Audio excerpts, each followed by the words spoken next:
الحمد لله رب العالمين والصلاة والسلام على سيد المرسلين أما بعد فأعوذ بالله من الشيطان الرجيم بسم الله الرحمن الرحيم الصلاة والسلام عليك يا رسول الله وعلى آلك وأصحابك يا حبيب الله الصلاة والسلام عليك يا نبي الله وعلى آلك وأصحابك يا نور الله صلى الله تعالى عليه وسلم.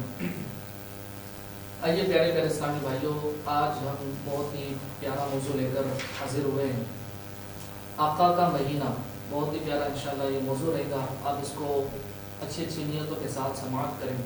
حدیث پاک میں ہے فرمان مصطفیٰ صلی اللہ تعالی علیہ وسلم، نیت المؤمنی خیر من عملی، مسلمان کی نیت اس کے عمل سے بہتر ہے. تو آئیے اچھی اچھی نیتیں کرتے ہیں، اللہ پاک کی رضا پانے اور حصول ثواب کی خاطر بیان سنیں گے. جو بیان سنیں گے اسے یاد رکھیں گے، عمل کریں گے، دوسروں تک پہنچائیں گے انشاءاللہ. اور جب بھی حضور پاک صلی اللہ علیہ وسلم کا نام پاک آئے گا، درود پاک پڑھ کر ثواب حاصل کریں. آئیے ہم سب سے پہلے درود پاک کی فضیلت سماعت کرتے ہیں. حضرت سیدنا شیخ ابو بکر شبلی علیہ رحمۃ اللہ ولی ایک روز بغداد معلیٰ کے جید عالم حضرت سیدنا ابو بکر بن مجاہد علیہ رحمۃ اللہ واحد کے پاس تشریف لائے. انہوں نے فوراً کھڑے ہو کر ان کو گلے لگا لیا اور پیشانی چوم کر بڑی تعظیم کے ساتھ اپنے پاس بٹھایا. حاضرین نے عرض کیا، یا سیدی، آپ اور اہل بغداد آج تک انہیں دیوانہ کہتے رہے ہیں، مگر آج ان کی اس قدر تعظیم کیوں؟ جواب دیا، میں نے یوں ہی ایسا نہیں کیا. الحمدللہ آج رات میں نے خواب میں یہ ایمان افروز منظر دیکھا کہ حضرت سیدنا ابو بکر شبلی علی رحمۃ اللہ ولی بارگاہ رسالت میں حاضر ہوئے تو سرکار دو عالم نور مجسم شاہ بنی آدم صلی اللہ تعالی علیہ وسلم نے کھڑے ہو کر ان کو سینے سے لگا لیا اور پیشانی کو بوسہ دے کر اپنے پہلو میں بٹھا لیا. میں نے عرض کی، یا رسول اللہ صلی اللہ علیہ وسلم، شبلی پر اس قدر شفقت کی وجہ اللہ عز و جل کے محبوب دانہ غیوب منزہ عن العیوب صلی اللہ علیہ وسلم نے غیب کی خبر دیتے ہوئے فرمایا کہ یہ ہر نماز کے بعد یہ آیت پڑھتا ہے، لقد جاءکم رسول من انفسکم عزیز علیہ ما عنتم حریص علیکم بالمؤمنین رؤوف رحیم. سبحان اللہ. اور اس کے بعد مجھ پر درود پڑھتا ہے. سبحان اللہ. صلو علی الحبیب صلی اللہ علی محمد صلی اللہ علیہ وسلم. پیارے پیارے اسلامی بھائیوں، رسول اکرم نور مجسم شاہ بنی آدم صلی اللہ تعالی علیہ وسلم کا شعبان المعظم کے بارے میں فرمان مکرم ہے، سبحان اللہ، کہ شعبان میرا مہینہ ہے اور رمضان اللہ پاک کا مہینہ ہے. سبحان اللہ. سبحان اللہ عز و جل. ماہ شعبان المعظم کی عظمتوں پر قربان، اس کی فضیلت کے لیے اتنا ہی کافی ہے کہ ہمارے پیارے پیارے آقا صلی اللہ علیہ وسلم نے اسے میرا مہینہ فرمایا. سیدنا غوث اعظم محبوب سبحانی قندیل نورانی شیخ عبد القادر جیلانی حنبلی علی رحمۃ اللہ ولی لفظ شعبان کے 5 حروف شین، عین، با، الف، نون کے متعلق نقل فرماتے ہیں کہ شین سے مراد شرف یعنی بزرگی، عین سے مراد علو یعنی بلندی، اور با سے مراد بر یعنی احسان و بھلائی، الف سے مراد الفت اور نون سے مراد نور ہے. تو یہ تمام چیزیں اللہ پاک اپنے بندوں کو اس مہینے میں عطا فرماتا ہے. سبحان اللہ. یہ وہ مہینہ ہے جس میں نیکیوں کے دروازے کھول دیے جاتے ہیں، برکتوں کا نزول ہوتا ہے، خطائیں مٹا دی جاتی ہے اور گناہوں کا کفارہ ادا کیا جاتا ہے. اور خیر البریہ سید الورا جناب محمد مصطفیٰ صلی اللہ علیہ وسلم پر درود پاک کی کثرت کی جاتی ہے، اور یہ نبی مختار صلی اللہ علیہ وسلم پر درود بھیجنے کا مہینہ ہے. سبحان اللہ. ایک بار درود پاک پڑھ لیں، صلو علی الحبیب صلی اللہ علی محمد صلی اللہ علیہ وسلم. حضرت سیدنا انس بن مالک رضی اللہ عنہ فرماتے ہیں، ماہ شعبان کا چاند نظر آتے ہی صحابہ کرام علیہم الرضوان تلاوت قرآن پاک کی طرف خوب متوجہ ہو جاتے، اپنے اموال کی زکوٰۃ نکالتے تاکہ غربا و مساکین مسلمان ماہ رمضان کے روزوں کے لیے تیاری کر سکے، حکام قیدیوں کو طلب کر کے جس پر حد یعنی سزا قائم کرنی ہوتی اس پر حد قائم کرتے، بقیہ میں سے جن کو مناسب ہوتا انہیں آزاد کر دیتے، تاجر اپنے قرضے ادا کر دیتے، دوسروں سے اپنے قرضے وصول کر لیتے، یوں ماہ رمضان المبارک سے قبل ہی اپنے آپ کو فارغ کر لیتے، اور رمضان شریف کا چاند نظر آتے ہی غسل کر کے بعض حضرات اعتکاف میں بیٹھ جاتے۔ سبحان اللہ عز و جل۔ پہلے کے مسلمانوں کو عبادت کا کس قدر ذوق ہوتا تھا، مگر افسوس آج کل مسلمانوں کو زیادہ تر حصول مال ہی کا شوق ہے۔ پہلے کے مدنی سوچ رکھنے والے مسلمان متبرک ایام میں رب الانام عز و جل کی زیادہ سے زیادہ عبادت کر کے اس کا قرب حاصل کرنے کی کوشش کرتے تھے، اور آج کل کے مسلمان مبارک دنوں خصوصاً ماہ رمضان المبارک میں دنیا کی ذلیل دولت کمانے کی نئی نئی ترکیبیں سوچتے ہیں۔ اللہ عز و جل اپنے بندوں پر مہربان ہو کر نیکیوں کا اجر و ثواب خوب بڑھا دیتا ہے، لیکن دنیا کی دولت سے محبت کرنے والے لوگ رمضان المبارک میں اپنی چیزوں کا بھاؤ بڑھا کر اپنے ہی مسلمان بھائیوں میں لوٹ مار مچاتے ہیں۔ سب کروڑ افسوس خیر خواہی مسلمین کا جذبہ دم توڑتا نظر آ رہا ہے۔ اللہ اکبر۔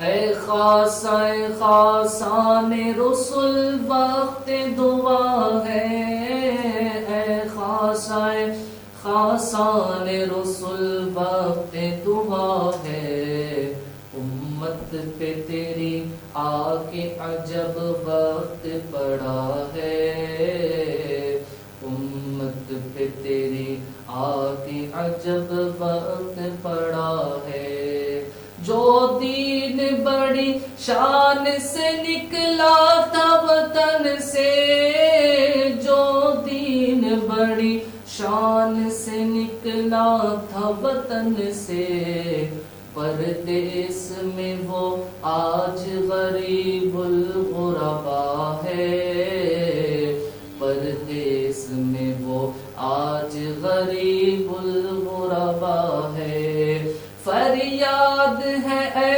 کشتی امت کے نگہبان، فریاد ہے کشتی امت کے نگہبان، بیڑا یہ تباہی کے قریبان لگا ہے، بیڑا یہ تباہی کے قریبان لگا ہے۔ پیارے پیارے اسلامی بھائیوں، ہمارے دلوں کے چین سرور کونین صلی اللہ علیہ وسلم ماہ شعبان میں کثرت سے روزے رکھنا پسند فرماتے۔ حضرت سیدنا عبداللہ ابن ابی قیس رضی اللہ عنہ سے مروی ہے کہ انہوں نے ام المومنین حضرت سیداتنا عائشہ صدیقہ رضی اللہ عنہا کو فرماتے سنا، میرے سرتاج صاحب معراج صلی اللہ علیہ وسلم کا پسندیدہ مہینہ شعبان المعظم تھا کہ اس میں روزے رکھا کرتے تھے، پھر اسے رمضان المبارک سے ملا دیتے تھے۔ سبحان اللہ۔ حضرت سیداتنا عائشہ صدیقہ رضی اللہ عنہا فرماتی ہے کہ تاجدار رسالہ صلی اللہ تعالی علیہ وسلم پورے شعبان کے روزے رکھا کرتے تھے۔ فرماتی ہے میں نے عرض کی یا رسول اللہ صلی اللہ علیہ وسلم، کیا سب مہینوں میں آپ صلی اللہ علیہ وسلم کے نزدیک زیادہ پسندیدہ شعبان کے روزے رکھنا ہے؟ تو آپ صلی اللہ تعالی علیہ وسلم نے ارشاد فرمایا، اللہ عز و جل اس سال مرنے والی ہر جان کو لکھ دیتا ہے، اور مجھے یہ پسند ہے کہ میرا وقت رخصت آئے اور میں روزہ دار ہوں۔ سبحان اللہ۔ پیارے پیارے اسلامی بھائیوں، دعوت اسلامی کے اشاعتی ادارے مکتبۃ المدینہ کی مطبوعہ 1548 صفحات پر مشتمل کتاب فیضان سنت جلد اول صفحہ نمبر 1379 پر ہے، حجت الاسلام حضرت سیدنا امام محمد بن محمد غزالی علی رحمت اللہ والی فرماتے ہیں، مذکورہ حدیث پاک میں پورے ماہ شعبان المعظم کے روزوں سے مراد اکثر شعبان المعظم یعنی مہینے کے آدھے سے زیادہ دنوں کے روزے ہیں۔ اگر کوئی پورے شعبان المعظم کے روزے رکھنا چاہے تو اس کو ممانعت بھی نہیں۔ الحمدللہ عز و جل تبلیغ قرآن و سنت کی عالمگیر دعوت اسلامی کی بہت ہی پیاری تحریک جو ہے اسلامی بھائیوں اور اسلامی بہنوں میں رجب المرجب اور شعبان المعظم دونوں مہینوں میں روزے رکھنے کی ترکیب ہوتی ہے، اور مسلسل روزے رکھتے ہوئے یہ حضرات رمضان المبارک سے مل جاتے ہیں۔ سبحان اللہ۔ پیارے پیارے اسلامی بھائیوں، یہ بہت ہی مبارک رات اس ماہ شعبان المعظم میں تشریف لاتی ہیں۔ ام المومنین حضرت سیداتنا عائشہ صدیقہ رضی اللہ تعالیٰ عنہ فرماتی ہیں، میں نے نبی کریم رؤوف الرحیم علیہ افضل الصلاۃ والتسلیم کو فرماتے ہوئے سنا، اللہ عز و جل خاص طور پر 4 راتوں میں بھلائیوں کے دروازے کھول دیتا ہے۔ نمبر 1 بقرعید کی رات، یعنی نمبر 1 بقرعید کی رات، اور نمبر 2 عید الفطر کی رات، نمبر 3 شعبان المعظم کی 15ویں رات، کہ اس رات میں مرنے والوں کے نام اور لوگوں کا رزق اور اس سال حج کرنے والوں کے نام لکھے جاتے ہیں۔ نمبر 4 عرفہ کی، یعنی 9 اور 8 اور 9 ذوالحجہ کی درمیانی رات اذان فجر تک۔ سبحان اللہ۔ پیارے پیارے اسلامی بھائیوں، 15 شعبان المعظم کی رات کتنی نازک ہے کہ نہ جانے کس کی قسمت میں کیا لکھ دیا جائے۔ بعض اوقات بندہ غفلت میں پڑا رہ جاتا ہے اور اس کے بارے میں کچھ کا کچھ ہو چکا ہوتا ہے، وہ نیت الطالبین میں ہے۔ بہت سے کفن دھل کر تیار ہوتے ہیں مگر کفن پہننے والے بازاروں میں گھوم پھر رہے ہوتے ہیں۔ کافی لوگ ایسے ہوتے ہیں کہ ان کی قبریں کھدی ہوئی تیار ہوتی ہے مگر ان میں دفن ہونے والے خوشیوں میں مست ہوتے ہیں۔ بعض لوگ ہنس رہے ہوتے ہیں حالانکہ ان کی موت کا وقت قریب آ چکا ہوتا ہے۔ کئی مکانات کی تعمیرات کا کام پورا ہو گیا ہوتا ہے مگر ساتھ ہی ان کے مالکان کی زندگی کا وقت بھی پورا ہو چکا ہوتا ہے۔ آگاہ اپنی موت سے کوئی بشر نہیں، آگاہ اپنی موت سے کوئی بشر نہیں، سامان 100 برس کا ہے، پل کی خبر نہیں۔ صلو علی الحبیب صلی اللہ علی محمد صلی اللہ علیہ وسلم۔ حضرت سیداتنا عائشہ صدیقہ رضی اللہ عنہا سے روایت ہے کہ سرکار صلی اللہ تعالی علیہ وسلم نے فرمایا، میرے پاس جبریل علیہ السلام آئے اور کہا، یہ شعبان کی 15ویں رات ہے، اس میں اللہ تعالی جہنم سے اتنوں کو آزاد فرماتا ہے جتنے بنی کلب کی بکریوں کے بال ہیں، مگر کافر اور عداوت والے اور رشتہ کاٹنے والے اور کپڑا لٹکانے والے اور والدین کی نافرمانی کرنے والے اور شراب کے عادی کی طرف نظر رحمت نہیں فرماتا۔ اللہ اکبر۔ حدیث پاک میں کپڑا لٹکانے والے کا جو بیان ہے، اس سے مراد وہ لوگ ہیں جو تکبر کے ساتھ ٹخنوں کے نیچے تہبند یا پاجامہ وغیرہ لٹکاتے ہیں۔ کروڑوں حنفیوں کے عظیم پیشوا حضرت سیدنا امام احمد بن حنبل رضی اللہ عنہ نے حضرت سیدنا عبداللہ ابن عمر رضی اللہ عنہما سے جو روایت نقل کی، اس میں قاتل کا بھی ذکر ہے۔ اللہ اکبر۔ حضرت سیدنا کثیر بن مرہ رضی اللہ عنہ سے روایت ہے، تاجدار رسالت صلی اللہ علیہ وسلم نے فرمایا، اللہ عز و جل شعبان کی 15ویں شب میں تمام زمین والوں کو بخش دیتا ہے سوائے مشرک اور عداوت والے کے۔ اللہ اکبر۔ امیر المومنین حضرت مولا علی مشکل کشا سیدنا علی المرتضی شیر خدا کرم اللہ تعالی وجہہ الکریم شعبان المعظم کی 15ویں رات یعنی شب براءت میں اکثر باہر تشریف لاتے۔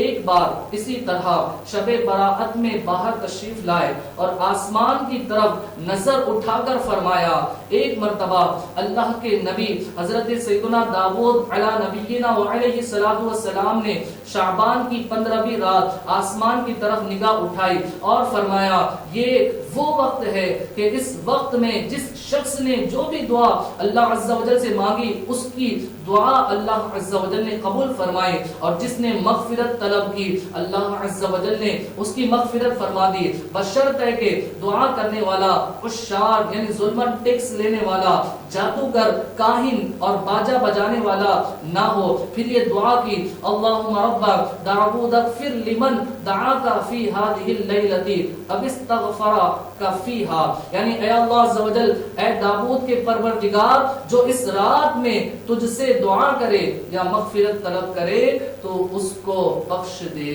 سبحان اللہ۔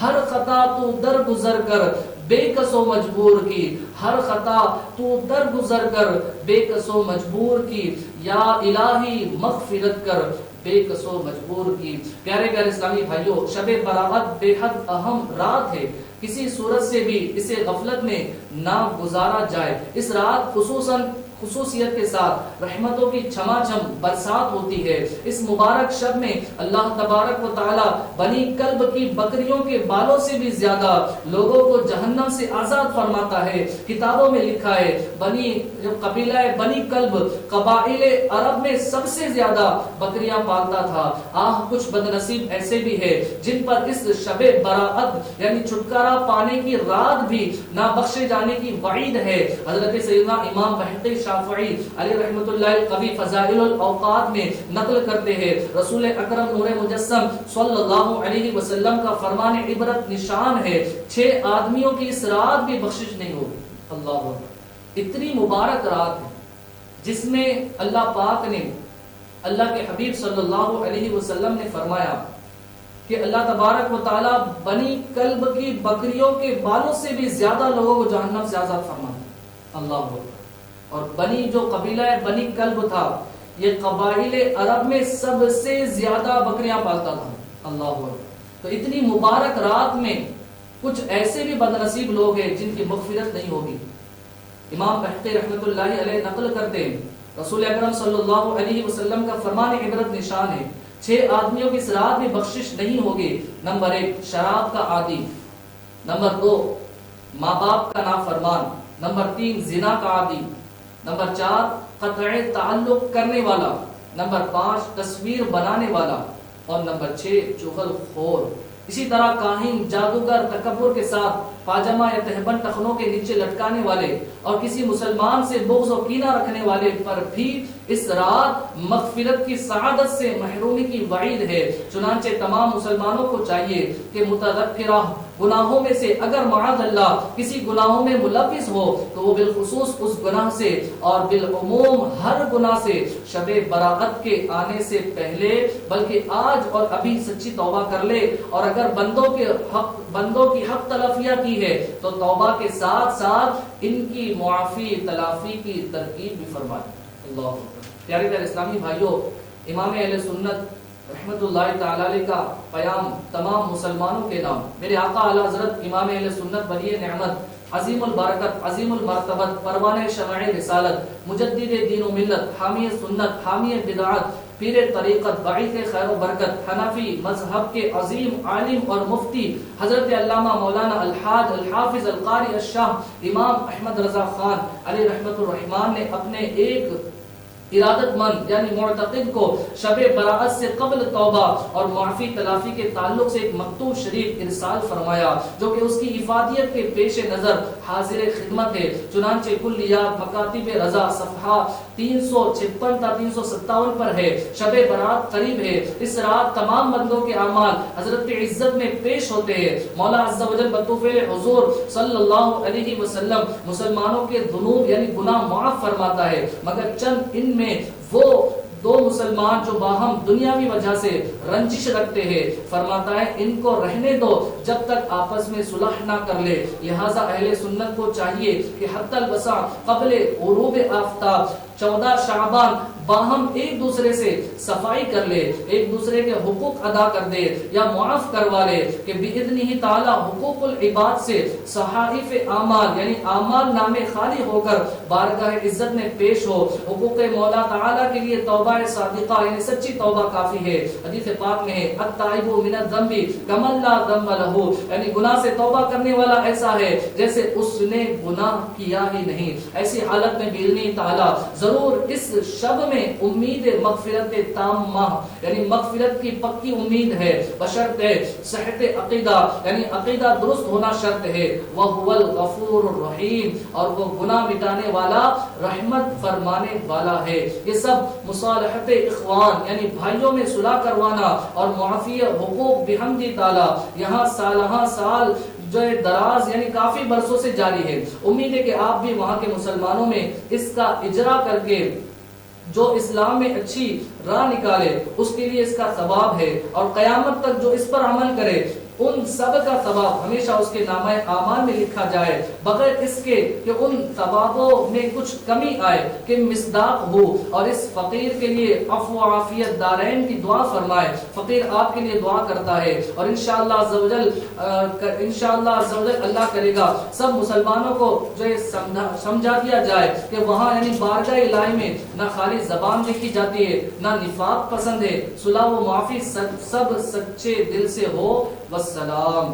آگے امیر اعلی حضرت فرماتے فقیر احمد رضا قادری عفی عنہ از بریلی۔ اللہ اکبر، یہ آپ کا پیغام تھا، آپ نے اپنے چہیتوں کو، آپ نے اپنے ماننے والوں کو یہ پیغام ارسال فرمایا۔ سبحان اللہ۔ حضرت سیدنا علی المرتضیٰ شیر خدا رضی اللہ عنہ سے مروی ہے، نبی کریم صلی اللہ علیہ وسلم کا فرمان عظیم ہے، جب 15 شعبان کی رات آئے تو اس میں قیام یعنی عبادت کرو اور دن میں روزہ رکھو، بے شک اللہ تعالی غروب آفتاب سے آسمان دنیا پر خاص تجلی فرماتا اور کہتا ہے کوئی مجھ سے مغفرت طلب کرنے والا کہ اسے بخش دو، ہے کوئی روزی طلب کرنے والا کہ اسے درازی اسے روزی دو، ہے کوئی مصیبت زدہ کہ اسے عافیت عطا کرو، ہے کوئی ایسا، اور یہ اس وقت تک فرماتا ہے کہ فجر طلوع ہو جائے۔ سبحان اللہ۔ شب برات میں اعمال نامے تبدیل ہوتے ہیں، لہذا ممکن ہو تو 14 شعبان المعظم کو بھی روزہ رکھ لیا جائے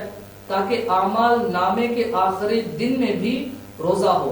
14 شعبان کو عصر کی نماز با جماعت پڑھ کر وہی نفلی اعتکاف کر لیا جائے۔ میں اسلامی بھائیوں کو عرض کروں گا کہ آپ جو 14 شعبان کو ہی الحمدللہ 14 شعبان کو ہی آپ روزہ رکھنے کی کوشش کریں اور عصر کی نماز با جماعت پڑھ کر وہی نفلی اعتکاف کر لیا جائے اور نماز مغرب کے انتظار کی نیت سے مسجد ہی میں ٹھہرا جائے تاکہ اعمال نامہ تبدیل ہونے کے آخری لمحات میں مسجد کی حاضری، اعتکاف اور انتظار نماز وغیرہ کا ثواب لکھا جائے، بلکہ ذہ نصیب ساری ہی رات عبادت میں گزاری جائے۔ سبحان اللہ۔ امیر المومنین حضرت سیدنا عمر بن عبدالعزیز رحمت اللہ علیہ ایک مرتبہ شعبان المعظم کی 15ویں رات یعنی شب برات عبادت میں مصروف تھے، سر اٹھایا تو ایک سبز پرچہ ملا جس کا نور آسمان تک پھیلا ہوا تھا، اس پر لکھا تھا ہذہ براءۃ من النار من الملک العزیز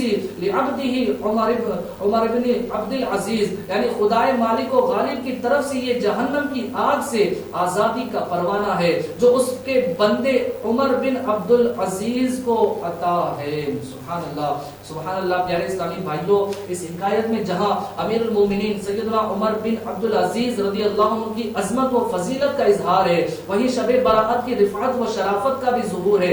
الحمدللہ عز و جل، یہ مبارک شب جہنم کی بھڑکتی آگ سے برات یعنی چھٹکارا پانے کی رات ہے، اسی لیے اس رات کو شب برات کہا جاتا ہے۔ سبحان اللہ۔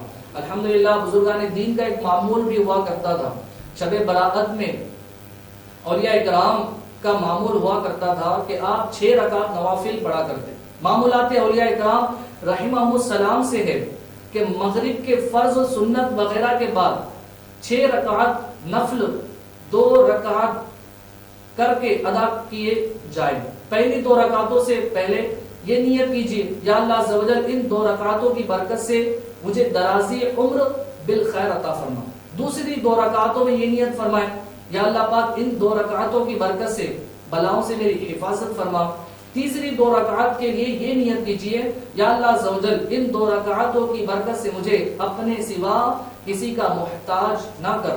ان 6 رکعتوں میں سورۃ الفاتحہ کے بعد جو چاہے وہ سورتیں پڑھ سکتے ہیں۔ بہتر یہ کہ ہر رکعت میں سورۃ الفاتحہ کے بعد 3 بار سورۃ الاخلاص پڑھ لیجیے۔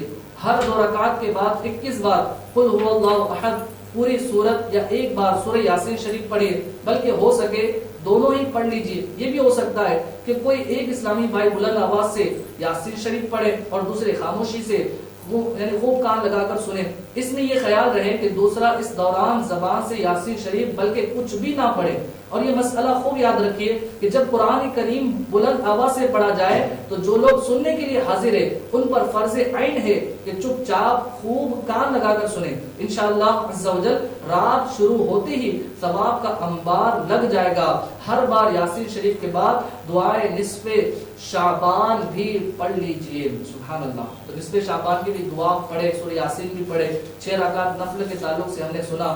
اور سال بھر جادو سے حفاظت. دعوت اسلامی کے اشاعتی ادارے مکتبۃ المدینہ کی مطبوعہ 170 صفحات پر مشتمل کتاب اسلامی زندگی صفحہ 134 پر ہے. اگر اس رات یعنی شب برات 7 پتے بیری یعنی بیر کے درخت کے پانی میں جوش دے کر جب پانی نہانے کے قابل ہو جائے تو غسل کرے, انشاءاللہ العزیز تمام سال جادو کے اثر سے محفوظ رہیں گے. سبحان اللہ. پیارے پیارے اسلامی بھائیو, اس مبارک رات میں ہم قبروں کی زیارت کے لیے بھی جاتے ہیں. تو ام المومنین حضرت سیداتنا عائشہ صدیقہ رضی اللہ عنہا فرماتی, میں نے ایک رات سرکار صلی اللہ تعالی علیہ وسلم کو نہ دیکھا.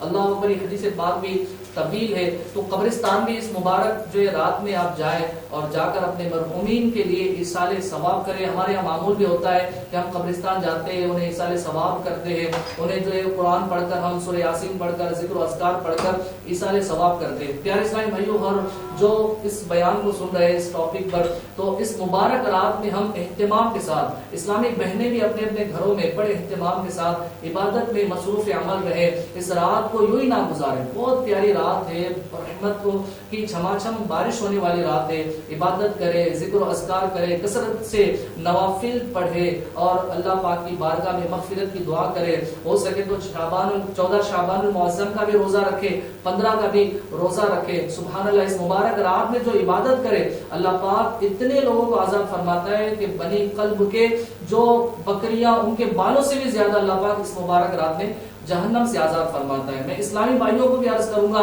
کہ وہ مسجد میں وقت گزاریں, مسجد میں اللہ کی عبادت کرتے ہوئے وقت گزاریں, نہ کہ چوکوں پر, ہوٹلوں پر گاڑیوں کا جو سائلنسر نکال کر باہر چلایا جاتا ہے, دوسرے کو ستایا جاتا ہے. تو یہ کام درست نہیں ہے.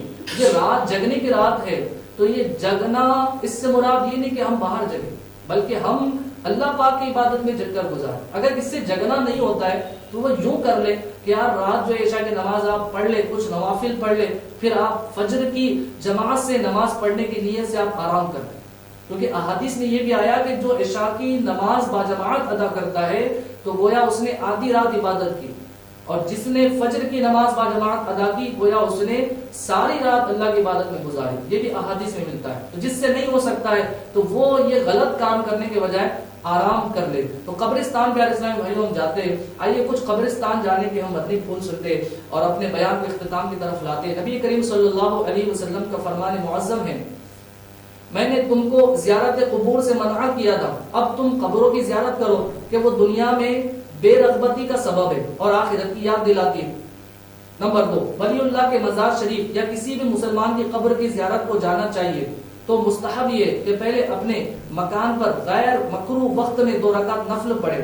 ہر رکعت میں سورۃ الفاتحہ کے بعد 1 بار آیت الکرسی اور 3 بار سورۃ الاخلاص پڑھے اور اس نماز کا ثواب صاحب قبر کو پہنچائے. اللہ تعالیٰ اس فوت شدہ بندے کی قبر میں نور پیدا کرے گا اور اس ثواب پہنچانے والے شخص کو بہت زیادہ ثواب عطا فرمائے گا. سبحان اللہ. مزار شریف یا قبر کی زیارت کے لیے جاتے ہوئے راستے میں فضول باتوں میں مشغول نہ ہو. قبرستان میں ان عام راستے سے جائیں جہاں ماضی میں کبھی بھی مسلمانوں کی قبریں نہ تھیں. جو راستہ نیا بنایا ہوا ہو اس پر نہ چلے.